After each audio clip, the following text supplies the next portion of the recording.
Hi, welcome back to my channel. I am a healer in you, and I just wanted to talk to you a little bit today about betrayal, trauma, basically the triggers that resurface the pain. So I'm doing a series on here, and this is the third video number three, resurfacing emotions after betrayal. So those feelings that come back and need to be processed deeper over time. Sometimes this is because you have accumulated more facts. You may feel as though you didn't finish processing the betrayal, or it just brought you to a season of releasing, and there were still some issues. So, I think the first video I talked about how you want to release this, how you want to tell yourself that this betrayal was a fact and that there was previous loyalty in your relationship, but now because of the betrayal, their loyalty has been broken, and so the relationship has been broken. So that causes confusion because you had a relationship that you thought was loyal, so you're confused about that. You have a broken relationship, which causes confusion because your body's kind of wondering why the connection was severed, why there's some heartache, some heartbreak, and so your body's responding in that fashion by confusion, wants to know exactly what went on. So you work through that and told yourself, yeah, this is disloyalty and I'm going to have loyal relationships. And so I can't continue this relationship because of the disloyalty. And so after you've worked through the confusion, but you'll usually feel a sense of calm. You'll be able to work through the pain. And so the biggest thing is that the pain can be worked through by yourself or, with caring people around you. But the thing is, your body will suggest or prompt you to work through things through your pain. So when you're feeling pain come on or you're ruminating through the situation, one of the ways to stop that is to tell yourself not to be confused about it and just remind yourself there was disloyalty, there was a betrayal, the trust was broken, therefore the relationship and the loyalty was broken. So that's why you feel the way that you do, is to remind yourself of that. And so you'll do that process again. You'll remind yourself that this was a disloyal situation. You're going to have loyal relationships. So that because of the logic in that, your brain and your mind can say, because you can logically talk your way out of your pain. And it doesn't mean that you're not feeling it because what you're doing is when the pain comes up, you're logically placing it. Sometimes you're packing it away. I have an older video where there's some things you want to pack away, like you pack them away in your attic. Like just really pack the stuff away. Don't let it keep resurfacing. And you can easily do that by actually imagining yourself packing the stuff up and putting it away, like in your attic, like way up there, underneath some boxes, in a trunk, and lock it away, right? So you can do this and actually get rid of a lot of your triggers that way. And so, especially if you move away from things too, like you might not be able to move away if someone was disloyal at a job and you need to keep your job, obviously. But there's ways that you can move away in different ways, like change some of the places you would meet up with this person who was disloyal to you and just go somewhere else for a change, or switch gyms or whatever, right? So just to get away from it so you don't have to be constantly in it. Because once you actually pass over something and like change your situation and start working towards something else or a different area, then it actually will cause a split between feeling it constantly. You'll really feel that, right? So when you get out of the situation, you'll split off from actual the confusion, the pain that's going there, and you'll feel refreshed. So you want to do that in your mind too. Basically, compartmentalize it, take a compartment and kind of put it aside. So what I'm talking about is how it resurfaces after a while. So initially you tell yourself this about the loyalty, you try to work with it, and that can take like a few months or whatever, depending who betrays you.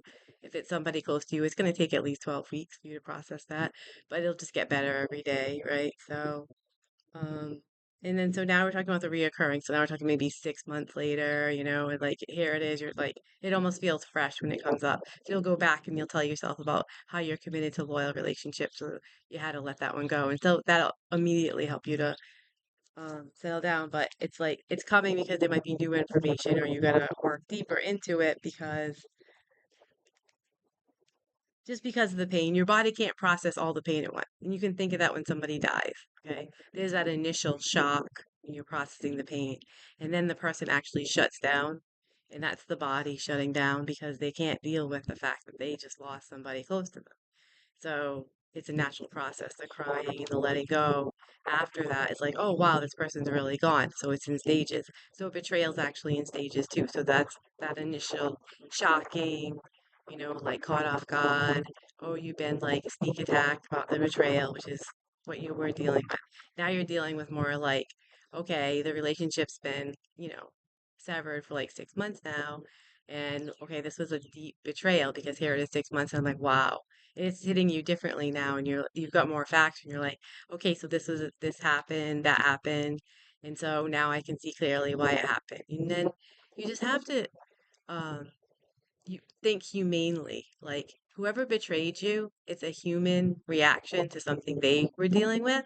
So you at this point you need to tell yourself that. Like because now it's not so fresh and you can say, this person was acting the way that they knew how to act at the time, even though I wouldn't act this way and I'm being loyal. Because usually you're only this offended 6 months later because you're a very loyal person. Because people who betray people, they expect to be betrayed. So they don't actually function the same way. They're not gonna really, if they come back 6 months to it, it's gonna be more of like a revenge thing and they want to get back at you. It's not gonna be like, I thought this person cared about me, I thought they were loyal, they broke my heart and broke my trust and the loyal relationship. It's a different thing. So some people, because they betray you, they expect to be betrayed, they've been betrayed, and they become resentful. So the process is that you don't become resentful, continue to be somebody who betrays as well. Because you can learn to betray people after you've been betrayed. Very easy. I mean, you could just be like tit for tat. Okay, they betrayed you, you betray them. They cheat, you cheat. Like people can live that way. But the thing is, you never get away with that behavior. So if you don't produce that behavior, and as bad as betrayals can be, receiving them, there's a much deeper trend, these people who betray each other back and forth, to the fact that they've just like piling on wounds, resentment and anger, jealousy and rage that's not dealt with, which just causes bigger and bigger problems and gaps in themselves and in all of their relationships. Matter of fact, they'll never have a good relationship again. They can't have a relationship. They're incapable of having a relationship, having a healthy relationship. And I don't know if you want to call uh, be transactional relationships, I guess you can call them that. But relationships means to relate to people. And if you're betraying them constantly, or you expect them to be betraying you, if you are ready for revenge and you're full of resentment, then you cannot relate to people. You're just going to transact with them. So it's very different. And so it's a transaction instead of a relationship. So reflecting can help you process some new information and pack it all away together. Sometimes time helps us heal and it will also reveal. You'll notice that the betrayal may have gotten to you because you were hoping it wouldn't resurface. So you might have been pushing it back. So that's what's really going to come on because your body needs to process it. Your body wants to get rid of all this stuff. It wants to be light and balanced. Okay. So it's going to bring up what you need to process. So you might be feeling it resurface, like really come on because you've actually pushed it off. So now it's time to really deal with it. Your body can only process what it feels safe processing.